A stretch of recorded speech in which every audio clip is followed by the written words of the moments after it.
నమస్తే, welcome to Leo. మొత్తానికి జగన్ ఎప్పటి నుంచో జనాలకు వస్తున్నాను, జగన్ 2.0 అంటే ఏదో చూపిస్తానని చెప్పేసి మాట్లాడుతున్నాడు. అయితే వచ్చిన 2 సార్లు కూడా వ్యతిరేకమే ఎదుర్కొంటున్నాడు.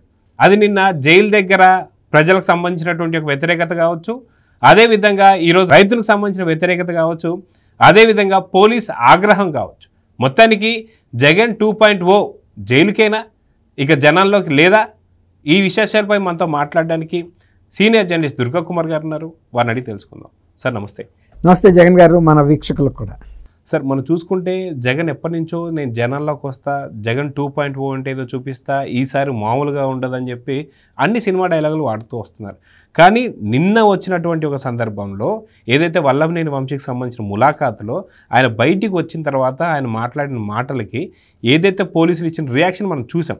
ఇదొక రకమైన వ్యతిరేకత, అంటే పోలీస్ డిపార్ట్మెంట్ నుంచే వ్యతిరేకత ఒకటైతే, రెండోది ఈరోజు గుంటూరు మిర్చి యార్డుకి సంబంధించినటువంటి సమయంలో అక్కడున్న 14 టిక్కీలు మిస్ అవ్వడం కావచ్చు, ఒక రైతు జేబులో ఉన్న 30,000 రూపాయల క్యాష్ కావచ్చు, అదేవిధంగా ఒక 4-5 ఫోన్లు కూడా మిస్ అయ్యాను కావచ్చు.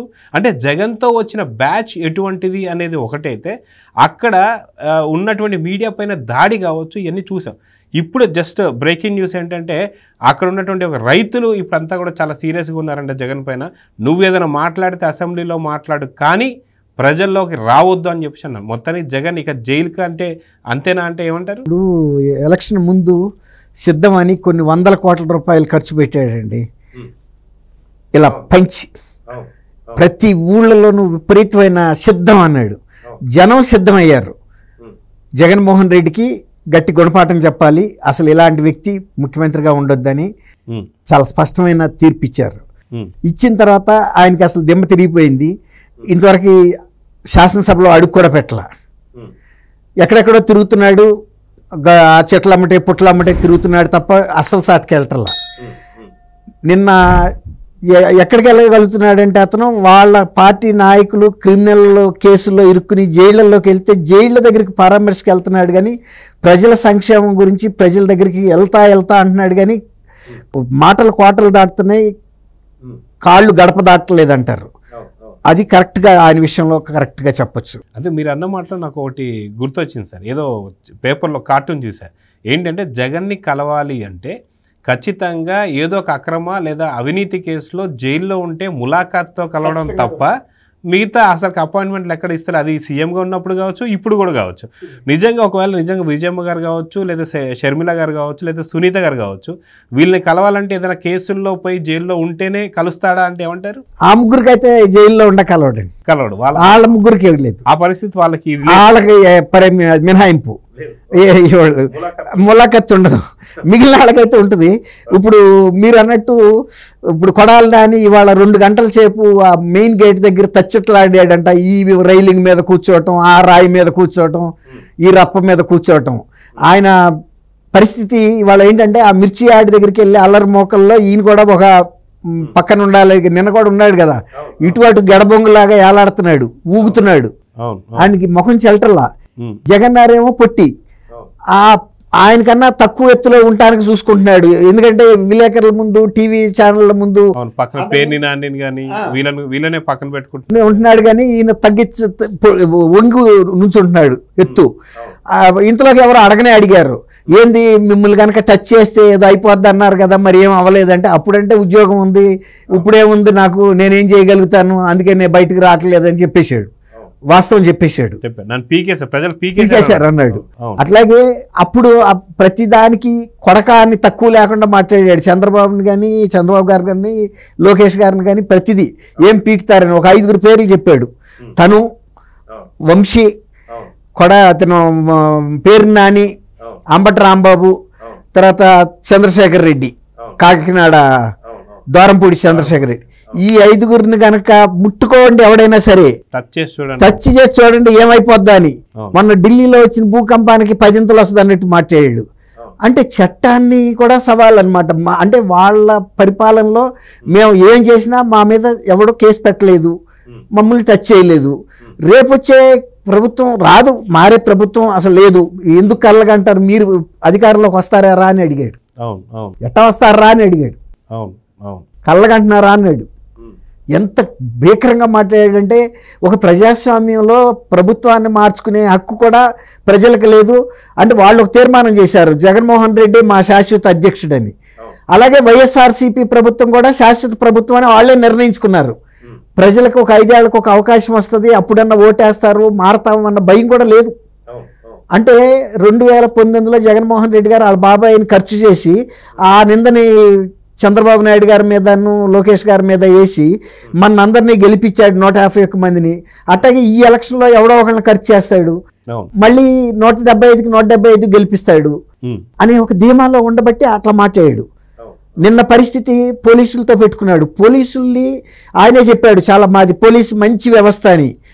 తర్వాత సుపారీ ఇప్పుడు కాదంబరి జత్వానీని బొంబాయి నుంచి అనధికారికంగా కిడ్నాప్ చేసి తెప్పించడానికి ఐపీఎస్ అధికారులని అనేక మంది పోలీస్ అధికారులని వినియోగిస్తే వాళ్ళంతా సస్పెండ్ అయిపోయారు. అలాంటిది వాళ్ళ పోలీస్ అధికారులకు ఆయన నీతులు చెబుతున్నాడు ఎలా ఉండాలో. తెలుగుదేశం వాళ్ళకి సెల్యూట్ కొట్టొద్దని చెబుతున్నాడు. వాళ్ళు చెప్పారు మేము తెలుగుదేశం వాళ్ళకో ఇంకెవరికో కొట్టట్లేదు, చట్టానికి సెల్యూట్ కొడుతున్నాం అని చెప్పారు. చట్టాన్ని ఎవరు ఉల్లంఘించినా, ఎవరు చట్టానికి సంబంధించిన వ్యక్తుల మీద వ్యవస్థల మీద దూషణగా మాట్లాడినా ధిక్కారంగా మాట్లాడినా వాళ్ళ మీద మేము చర్యలు తీసుకుంటాము, నువ్వు మాజీ ముఖ్యమంత్రి అయితే అవ్వచ్చు, నీ పరిమితిలో నువ్వు ఉండమని నిన్న పోలీస్ అధికారుల సంఘం ఆంధ్రప్రదేశ్ పోలీస్ అధికారుల సంఘం అధ్యక్షుడు శ్రీనివాసరావు గారు చాలా కుర్రాడైనా చాలా బ్రహ్మాండంగా మాట్లాడాడు, చక్కటి వినమ్రంగా మాట్లాడాడు, పట్టుగొడ్డలో చెప్పు పెట్టి ఎడాపెడ వాయించినట్టు చెప్పాడు. ఇదే నీకు చివరి వార్నింగ్ అని కూడా చెప్పాడు. ఇంకా పోలీసుల మీద కనుక అతనే కానీ వైఎస్ఆర్సీపీ కానీ ఒక రాజ్యాంగ వ్యవస్థని చట్టాన్ని కాపాడటానికి ఉన్న పోలీసు వ్యవస్థ మీద ఇష్టం వచ్చినట్టు నిందారోపణలు చేసి వాళ్ళని బట్టలోడదీసే అంటే పక్కన వంశీ గారి భార్య ఉందన్న సంస్కారం కూడా లేకుండా ఏం పీకుతారని మాట్లాడాడు. ఒకసారి స్కూల్ చిల్డ్రన్ దగ్గర కూడా ఇట్లాగే మాట్లాడాడు, పవన్ కళ్యాణ్ 3 పెళ్లిళ్ళ గురించి మాట్లాడాడు. ఇవన్నీ కూడా ప్రజలు నోట్ చేసుకుని ముఖ్యమంత్రిగా ఉన్న వ్యక్తికి సంస్కారం లేదని నీ ప్రభుత్వాన్ని కూడా తీసి తుంగలో తొక్కారు. ఇంకా కూడా బుద్ధి రాకుండా మాట్లాడాడంటే నిన్న పోలీసులు ఇచ్చిన హెచ్చరిక ఇంతవరకు నేను అనుకోవటం భారతదేశ చరిత్రలో ఒక మాజీ ముఖ్యమంత్రికి ఒక రాష్ట్ర పోలీస్ సంఘం ఆ రకంగా ఇచ్చిందంటే ఆయన ఒక వ్యక్తిగా చూడకూడదు, మొత్తం పోలీసు వ్యవస్థగా చూడాలి. అందరినీ రిప్రజెంట్ చేస్తూ ఆయన ఆ మాట మాట్లాడాడంటే నిన్న పోలీసుల కుటుంబాలు కూడా ఓ రకంగా తలెత్తుకున్నాయి. అంతకు ముందు కూడా చాలా దుర్భాషలు ఆడటం అలవాటు అయిపోయింది ఇతనికి. అక్కడికి కూడా పోలీస్ కుటుంబాలు పోలీస్ సంఘాలు కూడా సమన్వయం పాటించినాయి. తెలుసో తెలవక మాట్లాడుతున్నాడు, ఎవరో ఒకళ్ళు చెప్తారు వీళ్ళు మార్చుకుంటాడు అనుకున్నారు, నిన్నటికి పరాకాష్ఠగా వచ్చింది. దాంతో ఆ పోలీస్ కుటుంబాలు కూడా తల ఉంచుకునే పరిస్థితి. వాళ్ళ భర్తల్ని వ్యవస్థని తిడుతుంటే వాళ్ళు చట్టానికి బద్దులుగా ఉంటారు కానీ నీకు వ్యక్తిగతంగా ఊడిగం చేయబట్టే కదా 3 ఐపీఎస్ ఆఫీసర్లు దాదాపు ఒక 10 మంది అధికారులు కాదంబరి జత్వానీ కేసులో సస్పెండ్ అయింది.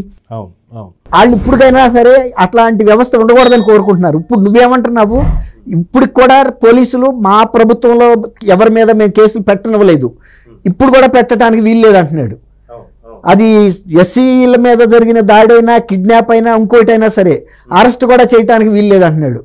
అంటే మా ప్రభుత్వంలో ఉన్నంత వరకు నేను ఈ అందమైన బిడ్డను కాపాడాను వంశీని, ఈ అందం చూడలేక చంద్రబాబు అసూయతో అరెస్ట్ చేయించాడంట. మగాళ్ళ అందం గురించి వర్ణించడం ఏంటండి, ఇదేంటి అసలు లోకంలో కూడా నవ్వుకుంటున్నారు. ఒక మాజీ ముఖ్యమంత్రి తర్వాత అంతటితో ఊరుకున్నాడా అందగాడని, వెనకాల అవినాష్ చెప్పాడు ఈయన చాలా అందగాడని. తర్వాత అంతకన్నా అందగాడు గుడివాడ నానిని చూపించాడు, ఆయనేమో సిగ్గుతో మెలికలు తిరిగిపోతున్నాడు. అదేదో బ్రహ్మానందం అంటాడు, ఒరే సిగ్గుపడబాకరా చచ్చిపోవాలనిపిస్తుంది నాకు అంటాడు.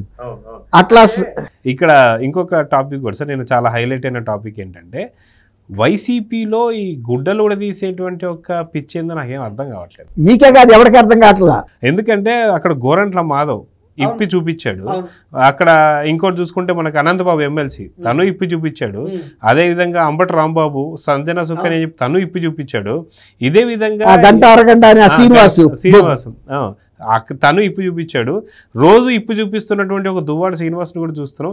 వీళ్ళందరినీ చూసింది కాక జగన్ ఇప్పుడు వల్లభనేని వంశీని చూస్తా అంటున్నాడు, దేవినేని అవినాష్ని చూసేసాను అంటున్నాడు. అదేవిధంగా చూస్తే పోలీసులు కూడా గుడ్డలు కూడా తీయాలి. అసలు ఆయన పోలీసులు గుడ్డలు కూడా తీసి చూడాలనే తాపత్రయం ఆయనకి ఎందుకు వచ్చిందో ఏం అర్థం కావట్లేదు.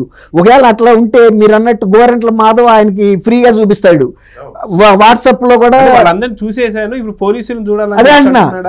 తర్వాత ఈ అందమైన పిల్లల్ని తీసుకెళ్ళి నీ బెడ్రూమ్ లో పెట్టుకో, అరెస్ట్ కాకుండా ఉంటావు, నీకు పెద్ద దుర్భేద్యమైన కోట ఉంది తాడేపల్లిలో, నీ బెడ్రూమ్ లో పెట్టుకో, కొడాలి నాని నువ్వు అవినాష్ని తీసుకెళ్ళి కనీసం రక్షించాలి కదా.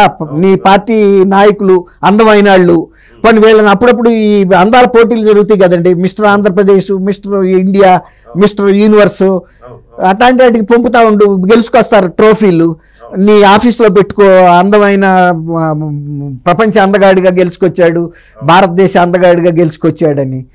అది విచిత్రంగా అనిపిస్తుంది అండి. మీరు అన్నట్టు గోరంట్ల మాధవ్ ఫ్రీ టికెట్, ఏం ఛార్జ్ కూడా చేయడు. అందులో గురుగారు నువ్వు ఒకసారి ఎంపీగా గెలిపించావు ఆయన్ని, ఇప్పుడు స్పోక్స్ పర్సన్గా పెట్టావు, దేశం అందరూ చీకొట్టినా కూడా దేశం అంతా చీకొట్టారు ఇట్లాంటి పార్లమెంట్ సభ్యుడు లోక్సభలో ఎందుకుండాడని. అది దేశవ్యాప్తంగా వైరల్ అయింది అతను వీడియో. మరి వాడు అతను తప్ప గత్యంతరం లేని పరిస్థితుల్లో పెట్టాడు. ఇప్పుడు ఆడబిడ్డ ఒక శ్యామలని పెట్టాడు. సరే, ఆమె అమెరికాలో ఉన్నప్పుడు కొన్ని వీడియోస్ వైరల్ అవుతున్నాయి, మనం ఆమె గురించి మనం ఏం అనలేము. సరే, ఆయన ఇష్టం. ఎవరినైనా శ్రీరెడ్డి కూడా ఆఫర్ చేసింది సర్వీసెస్ పెట్టుకోవచ్చు, తన పార్టీ. ఇప్పుడు తనకు అంతకన్నా యోగ్యత గల వాళ్ళు ఏం పెద్ద వచ్చి నిలబడే వాళ్ళు ఎవరు లేరు, ఎవరి పని మీద వాళ్ళు తప్పించుకుని వెళ్ళిపోతున్నారు. సెకండ్ అక్యూజ్డ్ నెంబర్ 2గా అన్ని కేసుల్లో ఉండే విజయసాయిరెడ్డి కూడా 3 తరాలు ఈ కుటుంబాన్ని నమ్ముకున్నా, ఈ కుటుంబంతో జగన్మోహన్ రెడ్డితో జరిగే లాభం లేదని పక్క జొలిగాడు. నన్ను బలవంతంగా తప్పుడు సాక్ష్యం ఇప్పించాడు, 45 నిమిషాల డిక్టేషన్ కూడా ఇచ్చాను, వెళ్ళి షర్మిల కూడా కలిసి సంజయ్ ఇచ్చుకున్నాడు. ఇలాంటి పరిస్థితుల్లో నిన్న ఒక మాజీ ముఖ్యమంత్రిగా, ఒక పార్టీ అధ్యక్షుడిగా, ఒక 30 సంవత్సరాల పాటు మళ్ళీ ఆంధ్రప్రదేశ్ ముఖ్యమంత్రిని అని చెప్పుకునే వ్యక్తి ఇన్ని బలహీనలతో ఉన్నాడా అనేది నిన్న రాష్ట్ర ప్రజలకు మరొకసారి అర్థమైంది. అయితే ఇక్కడ ఇంకొకటి విషయం సార్, ఏదైతే మొన్న జరిగినటువంటి ఎన్నికల్లో ప్రజల నుంచి ఎటువంటి స్పందన వస్తుంది, ఎంత వ్యతిరేకత ఉందనేది 151 స్థానాల నుంచి 11 స్థానాలకు పరిమితం. అంటే ప్రజల్లో వ్యతిరేకత ఖచ్చితంగా కన్ఫామ్ ఉంది. ఇంకొక 30 ఏళ్ళు తను అధికారంలో ఉంటా అంటున్నాడు కదా, కానీ 30 ఏళ్ళ పాటు నిన్ను రానియను అన్నట్టుగా వాళ్ళకు ఉన్నటువంటి ఒక చెప్పేశారు వాళ్ళ వైఖరి ఏంటని. నిన్న పోలీసులతో పెట్టుకున్నందుకు పోలీసు వాళ్ళు కూడా నిన్న సాయంత్రం పెట్టేసి ప్రెస్ మీట్ పెట్టి చెప్పేశారు. ఇక ఒక పక్క ప్రజలకి సంబంధించిన వ్యతిరేకత, ఇంకో పక్కన పోలీసుల వ్యతిరేకత. నిజంగా వైసీపీ మనుగడ ఉందా లేదా, భవిష్యత్తు ఎలా ఉండబోతుందంటే ఏం చెప్తారు? మనుగడ ఉంటే విజయసాయిరెడ్డి గారు లాంటి పార్టీ వ్యవస్థాపక సభ్యుడు, తర్వాత పార్టీల జాతీయ కార్యదర్శిగా ఉండి రాజ్యసభ పక్ష నాయకుడు, పార్లమెంటరీ పక్ష నాయకుడు, ఉత్తరాంధ్ర ఇన్ఛార్జి, నెక్స్ట్ జగన్ అన్న వ్యక్తి పార్టీ విడిపోతాడండి. ఇంకా 3.5 సంవత్సరాల రాజ్యసభ సభ్యత్వం ఉండగానే ఎందుకు విడిపోయాడో మీరు దాన్ని బట్టి అర్థం చేసుకోండి. ఈ పార్టీతో పని జరగదు, రాదు. రెండోది, జగన్మోహన్ రెడ్డి మారడు. జగన్మోహన్ రెడ్డి పార్టీలోనే సభ్యుడిని చెప్పుకోవటం కూడా అవమానకరంగా ఉంది. మొన్న నెల్లూరు నుంచి తన సొంత జిల్లా నుంచి పోటీ చేసి ఎంత అవమానకరమైన పరిస్థితుల్లో పార్టీ నుంచి విడిపోయినటువంటి ప్రభాకర్ రెడ్డి గారి చేతిలో ఓడిపోయాడో చూశాడు. తర్వాత రెండోది, జగన్మోహన్ రెడ్డి గారు తల్లి చెల్లిని నమ్మన్నప్పుడు నన్ను మాత్రం అన్ని కూడా నమ్మట్లేదనేది ఆయనకు అర్థమైపోయింది. ఆ మాటే చెప్పాడు షర్మిలతో కూడా. 3 తరాలు చేశా కానీ ఇలాంటి వ్యక్తిని నేను చూడలేదు, ఇలాంటి వ్యక్తితో ఏమళ్ళాకే నేను బయటకు వచ్చేసాను, నేను ప్రశాంతంగా బతుకుతాను, నా వల్ల జరిగిన తప్పుల్ని క్షమించమని ఆయన వేడుకున్నాడని కూడా చెప్పింది. కాబట్టి ఇక అట్లాంటి వ్యక్తులే లేనప్పుడు ఇంకా వైఎస్ఆర్సీపీ లాంటి పార్టీ ఇంకా మనుగడక వెళ్తుంది. ప్రజలు అంత స్పష్టమైన తీర్పు ఇంతవరకు భారతదేశ చరిత్రలో 151 సీట్లు గెలిచిన పార్టీ తర్వాత అధికారంలోకి రాకపోయింది, ప్రతిపక్ష హోదా కూడా లేనంత పరిస్థితిలో ఓడిపోయిందంటే ప్రజలు మీరు అన్నట్టు ఎంత స్పష్టమైన అవగాహనకు వచ్చారు. అసలు ఆ పార్టీ కానీ జగన్మోహన్ రెడ్డి లాంటి వ్యక్తిని కానీ జీవిత కాలంలో కాదు, ఇప్పుడున్న బిడ్డలు ఎవరు కూడా వాళ్ళకి వాళ్ళ ఓటు లేకపోయినా కూడా వాళ్ళు చూశారు ఇతని పరిపాలన, ఇతని భాష, ఇతని వ్యవహారం అన్నీ చూశారు. కాబట్టి ఎవ్వరు కూడా ఇప్పుడు ఇంట గెలిచి రచ్చగలవమన్నారండి. ఆయన ఇంట ఎంత రచ్చ చేసుకున్నాడో, ఎంత అరాచకం చేశాడో, ఆఖరికి ఒక కుటుంబ సభ్యుడిని చంపి కూడా రాజకీయ లబ్ధి పొందాడంటే సునీత గారు కూడా చెప్పింది, వైఎస్ఆర్సీపీ పార్టీ పునాదులు రక్తంతో తడిచినాయి అని. అవి ఎక్కువగా బాబాయ్ రక్తంతో తడిచినాయి, దళిత వర్గాల ప్రజల రక్తంతో తడిచినాయి, అన్ని వర్గాల ప్రజల రక్తంతో తడిచినాయి. ఎవరన్నా నీళ్లతో క్యూరింగ్ చేసుకుంటారు సిమెంట్ కట్టడాలని, రక్తంతో క్యూరింగ్ చేసుకునే అంత పరిస్థితి జగన్మోహన్ రెడ్డికి ఉంది. మనస్తత్వం కూడా అలాంటి మనస్తత్వం. ఆ ఊరికే చెప్పలే ఆ మాట. అలాంటప్పుడు ఇప్పుడు ఒక బకాసురుడు కనుక రాక్షసుడు ఉంటే ఊళ్ళో రోజువారీగా తింటుంటే ఊరు మొత్తం వెళ్ళి ఏదో ఒక రోజు బకాసురుడిని చంపుతుంది తప్ప రోజు బయలెవరు కదండి. అంతే కదా. ఇది కూడా సేమ్. ఇతను ఒక కొంగరాజులాగా మీ అందరినీ తింటానంటే ఎవరు తిన్నిస్తారు? చెరువులో 4 కాలాల పాటు ఇప్పుడు నిజాం ప్రభువు ఆ రోజు హైదరాబాద్ని కట్టినప్పుడు ఇది చెరువు కప్పలతో నిండిపోవాలని ఒక మంచి మనసుతో నగరాన్ని కడితే ఇవాళ 1 కోటి జనాభా దాటిపోయింది 430 ఏళ్ల చరిత్రతో. అట్లా కోరుకోవాలి. ఎప్పుడైనా మంచితనం ఉండాలి. అంతేగాని ప్రజలందరూ సావాలి ఆర్థికంగా ఇబ్బందులతో ఒక్కడనే సంపాదించుకోవాలి. ఆయన రాక్షసత్వం ఎక్కడ బయటపడుతుందంటే జగన్ గారు ప్రజావేదిక మర్నాడు కూల్చడం, అన్నా క్యాంటీన్లు మూసేయటం, పేద ప్రజలకు సంబంధించినటువంటి శ్రేయస్సుకు సంబంధించిన అంశాలను పక్కన పడేయటం, ఇవన్నీ కూడా ప్రజల్ని పీడించే పనులే కదా. ఇవాళ కొత్త ప్రభుత్వాలు రాగానే అన్నిటినీ సవరించారు. కాకపోతే ప్రజావేదికకి ఇక వాళ్ళు ఎందుకు కట్టలేదంటే ఇక అదొక స్మారక చిహ్నంగా, అంటే ఒక రాక్షస పాలనకి చిహ్నంగా దాన్ని అట్లా ఉంచాలి, దాన్ని కాపాడాలి కూడా. చుట్టూతా జగన్మోహన్ రెడ్డి వేసిన ఫెన్సింగ్ లాంటి విజిబుల్ ఫెన్సింగ్ కూడా వేసి తాళాలు వేసి అంటే ఇటువంటి పాలకుడిని ఎన్నుకుంటే ప్రజలకు ఎటువంటి ఫలితాలు వస్తాయి అనేది గుణపాఠంగా రాబోయే తరాలకి ఆ హిస్టరీ అంతా కూడా అక్కడ ఒక సెరామిక్ దీని మీద రాయించి పెట్టాలి. అది చరిత్రలో. సో చూద్దాం సార్. ఖచ్చితంగా వైఎస్ జగన్ 2.0లో మరి ఏం చూస్తాడో తెలియదు. ఇప్పటికే ప్రజల ఆగ్రహం చూసాం, అదేవిధంగా పోలీసుల ఆగ్రహం కూడా. తర్వాత నిన్న మిర్చి యార్డ్లో జరిగిన దాడిలో రైతులు మీరు ఇందాక చెప్పినట్టు పత్రికల వాళ్ళు ఇబ్బంది పడ్డారు. రైతులు వాళ్ళు 6 కాలం కష్టపడి పండించిన 14 టిక్కీల మిర్చి కూడా ఎత్తుకుపోయారు. అలాంటి బ్యాచ్లు నేను ఎమటేస్తూ తిరుగుతుంటే నువ్వు రావద్దు, దీనికన్నా రేపు 24వ తారీఖున శాసనసభలో జరిగే శాసనసభలో మా సమస్యలు కనుక ప్రస్తావించు, అది ఇంకా మేలు జరుగుతుందని కూడా రైతులు ఇవాళ అల్టిమేటం ఇచ్చారు. సో చూద్దాం సార్ ఏం జరగబోతుందో. మొత్తానికి 24కి వస్తాడా రాడా అనేది చూద్దాం. ప్రజల మీద అభిమానం ఎంత ఉందో తేలిపోతుంది. అవును, సో చూద్దాం సార్. నమస్తే. థ్యాంక్ యూ జగన్ గారు, మన వీక్షకులు కూడా. Please subscribe to Leo News for more videos.